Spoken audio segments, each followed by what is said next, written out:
তোমাদের সাথে আলোচনা করব বাংলা ভাষার উদ্ভব নিয়ে। দেখো বন্ধুরা, ভাষাতাত্ত্বিকেরা ভাষার প্রবাহকে নদীর সঙ্গে তুলনা করেছেন। বৈদিক সংস্কৃত থেকে বাংলা ভাষার উদ্ভবও নদী প্রবাহের মতোই বৈচিত্র্যময়। বৈদিক সংস্কৃত থেকে বাংলা ভাষার উদ্ভবও নদী প্রবাহের মতোই বৈচিত্র্যময়। আর্যরা আসার আগে দেশের ভাষা ও সাহিত্যের রূপ কেমন ছিল তা বিশদভাবে বলা কঠিন। আর্য ভাষাভাষীরা গুপ্ত যুগেই বাংলাদেশে স্থায়ী হয়ে বসেন। তাদের আগে যেসব অনার্য গোষ্ঠীর লোকেরা অস্ট্রিক, দ্রাবিড় প্রভৃতি এখানে বসবাস করত, তাদের ভাষার বিক্ষিপ্ত কিছু নমুনা পাওয়া যায় কতগুলো স্থানের নামে এবং কয়েকটি চলিত শব্দে, যেমন খোকাখুকি, ছেলেপুলে, এগুলো হচ্ছে তোমার অস্ট্রিক শব্দ। ঋগ্বেদের ভাষা ভারতের আর্য ভাষার প্রাচীনতম নিদর্শন। ঋগ্বেদের ভাষা ভারতের আর্য ভাষার প্রাচীনতম নিদর্শন। আর্যদের বেদমন্ত্রের সমৃদ্ধ ভাষার নাম বৈদিক বা ছান্দস। আর্যদের বেদমন্ত্রের সমৃদ্ধ ভাষার নাম বৈদিক বা ছান্দস। তাহলে বৈদিক ভাষার নামটা আমরা এখানে পেলাম। এরপরে দেখি, বেদ, ব্রাহ্মণ এবং উপনিষদ রচনাকালে আর্যরা যে ভাষা ব্যবহার করতেন তা প্রাচীন ভারতীয় আর্য ভাষা রূপে উল্লিখিত। আনুমানিক এই ভাষার রচনাকাল 600 খ্রিস্টপূর্বাব্দ। লোকমুখে প্রাচীন ভারতীয় আর্য ভাষার পরিবর্তন লক্ষ্য করে বৈয়াকরণ পাণিনি এই সময় ভাষার সংস্কার সাধন করে সাহিত্যের ভাষার ব্যাকরণ অষ্টাধ্যায়ী সুনির্দিষ্ট করে দেন। সংস্কার হয়েছিল বলেই এই ভাষার নাম সংস্কৃত। তাহলে আমরা বৈদিক আর সংস্কৃত দুটো শব্দ পেলাম। প্রাচীন আর্য সমাজে ভাষার ক্ষেত্রে ছিল দুটি রূপ, এক বৈদিক সংস্কৃত ও লৌকিক সংস্কৃত। জনসাধারণ সব দেশের সব কালের বাধা ধরা নিয়মের বাইরে থাকতে ভালোবাসে। সংস্কৃতের কড়া নিয়ম না মেনে সেখানে সাধারণ মানুষ মৌখিক ভাষার সরল রূপটিকে গ্রহণ করেছিলেন। প্রকৃতি অর্থাৎ প্রজাসাধারণের নামেই প্রাকৃতের পরিচয়। প্রাকৃতের আসল তাৎপর্য হলো প্রকৃতির অর্থাৎ জনগণের ব্যবহৃত ভাষা। আর্য সমাজে উচ্চ বর্ণের কাছে এই অমার্জিত এই প্রাকৃত ভাষা অমার্জিত, অপরিণত ছিল বলে অবহেলার বিষয় ছিল। আর্য সমাজে উচ্চ বর্ণের এই অমার্জিত, অপরিণত প্রাকৃত ভাষা অবহেলার বিষয় ছিল। তবে বৌদ্ধ আর্যরা এই ভাষাতেই ধর্মোপদেশ দিতেন। বৌদ্ধ আর্যরা এই ভাষাতে, এই প্রাকৃত ভাষাতেই ধর্ম উপদেশ দিতেন। একে তাই বৌদ্ধ সংস্কৃত বা গাথার ভাষা বলা হয়।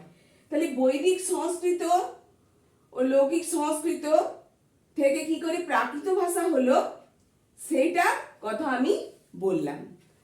এবার আসি বৈদিক সংস্কৃত ভাষা। বৈদিক সংস্কৃত ভাষা, আমরা বৈদিক সংস্কৃত ভাষা পেলাম আনুমানিক 1500 খ্রিস্টপূর্বাব্দ থেকে 600 খ্রিস্টপূর্বাব্দ, যার জন্মকাল। এই বৈদিক সংস্কৃত ভাষা আবার দুভাগে বিভক্ত, প্রাকৃত ভাষা আর পালি ভাষা। প্রাচীন আর্য সমাজে ভাষার ক্ষেত্রে দুটি রূপ ছিল, এক হচ্ছে বৈদিক সংস্কৃত ভাষা, দুই লৌকিক সংস্কৃত ভাষা। সেকালে সাধারণ মানুষ সংস্কৃতের কড়া নিয়ম না মেনে মৌখিক ভাষার সরল রূপটিকে গ্রহণ করেছিলেন। এই মৌখিক ভাষা হচ্ছে প্রাকৃত ভাষা। প্রকৃতি অর্থাৎ জনগণের বা প্রজাসাধারণের ব্যবহৃত ভাষাই হচ্ছে প্রাকৃত। প্রাকৃতের আসল তাৎপর্য হচ্ছে প্রকৃতির অর্থাৎ জনগণের বা প্রজাসাধারণের ব্যবহৃত ভাষা। এই প্রাকৃত ভাষা বুদ্ধদেবের সমসাময়িক। এই প্রাকৃত ভাষার সঙ্গে পালি ভাষারও জন্ম হয়েছে। পালি ভাষা একটি কৃত্রিম সাহিত্যিক ভাষা। অশোকের যুগের শিলালেখ ও বুদ্ধ উপদেশ সমৃদ্ধ গ্রন্থগুলি পালি ভাষার নিদর্শন। এবার আসি প্রাকৃত ভাষা। আর্যাবর্তের বিভিন্ন অঞ্চলে প্রাকৃত ভাষার আবার বিভিন্ন রূপ দেখা যায়। তার মধ্যে প্রধান প্রধান প্রাকৃত ভাষাগুলি হচ্ছে সৌরসেনী প্রাকৃত, মহারাষ্ট্রী প্রাকৃত, মাগধী প্রাকৃত, অর্ধমাগধী প্রাকৃত। তো সৌরসেনী প্রাকৃত, সুরসেন বা মগধ অঞ্চলের প্রাকৃতকে বলা হয় সৌরসেনী প্রাকৃত। সংস্কৃত নাটকে অভিজাত মহিলাদের সংলাপে সৌরসেনী প্রাকৃত ভাষা ব্যবহৃত হতো। পশ্চিমা আধুনিক হিন্দুস্তানি বা পশ্চিমা হিন্দি সৌরসেনী প্রাকৃত থেকে অপভ্রংশের ভিতর দিয়ে নবতর রূপ লাভ করেছে। সৌরসেনী প্রাকৃত থেকে অপভ্রংশের ভিতর দিয়ে হিন্দি ও নব্য ইন্দো আর্য ভাষার জন্ম হয়েছে। এবার আসি মহারাষ্ট্রী প্রাকৃত। মহারাষ্ট্রী প্রাকৃত হলো প্রকৃত প্রাকৃত, মূল প্রাকৃত। মহারাষ্ট্র প্রাকৃত হলো মূল প্রাকৃত।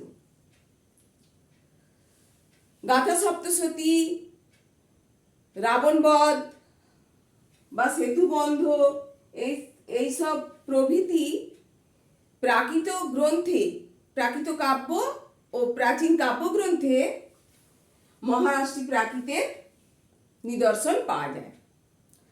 আধুনিক মারাঠি ভাষা মহারাষ্ট্র প্রাকৃত থেকে জন্ম লাভ করেছে।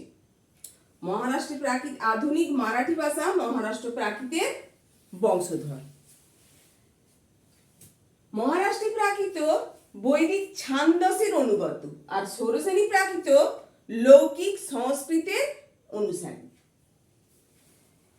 এবার আসি অর্ধমাগধী প্রাকৃত। অর্ধমাগধী প্রাকৃত জৈনদের সাহিত্যে ব্যবহৃত হতো। অর্ধমাগধী প্রাকৃত ভাষা জৈন সাহিত্যে ব্যবহৃত হতো। জৈন রচনায় অর্ধমাগধী প্রাকৃত ভাষার ব্যবহার রয়েছে।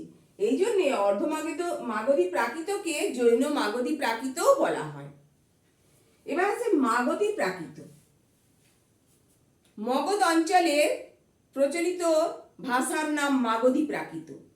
মাগধী প্রাকৃত ভাষা সংস্কৃত সাহিত্যে মর্যাদার আসন পায়নি। নাটকে ইতশ্রেণীর মুখে এই ভাষা, মাগধী প্রাকৃত ভাষা প্রযুক্ত হতো। এই মাগধী প্রাকৃত ভাষা আবার দুভাগে ভাগ হয়ে যায়, পশ্চিম মাগধী প্রাকৃত ও পূর্ব মাগধী প্রাকৃত।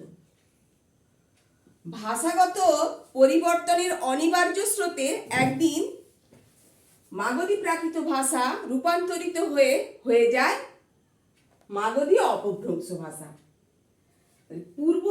পশ্চিম মাগধী প্রাকৃত থেকে পশ্চিম মাগধী অপভ্রংশ এবং পূর্ব মাগধী থেকে পূর্ব মাগধী অপভ্রংশ। পূর্ব মাগধী অপভ্রংশের আনুমানিক 600 খ্রিস্টাব্দ থেকে 1000 খ্রিস্টাব্দ জন্মকাল। পশ্চিম মাগধী অপভ্রংশের বংশধর হলো মাগহী ভাষা, মৈথিলি ভাষা আর ভোজপুরিয়া বা ভোজপুরি ভাষা।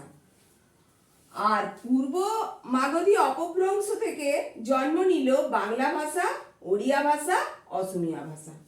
বন্ধুরা, সহজ করে বললে অনেক ভাঙাগড়ার ভিতর দিয়ে মাগধী প্রাকৃত রূপান্তরিত হয়ে মাগধী অপভ্রংশের রূপ নেয়। আর মাগধী অপভ্রংশের বিবর্তিত রূপই হচ্ছে বাংলা ভাষা। খ্রিস্টীয় 10ম শতাব্দী আনুমানিক যার জন্মকাল। বন্ধুরা, আজ এই পর্যন্তই। সকলে ভালো থাকবে।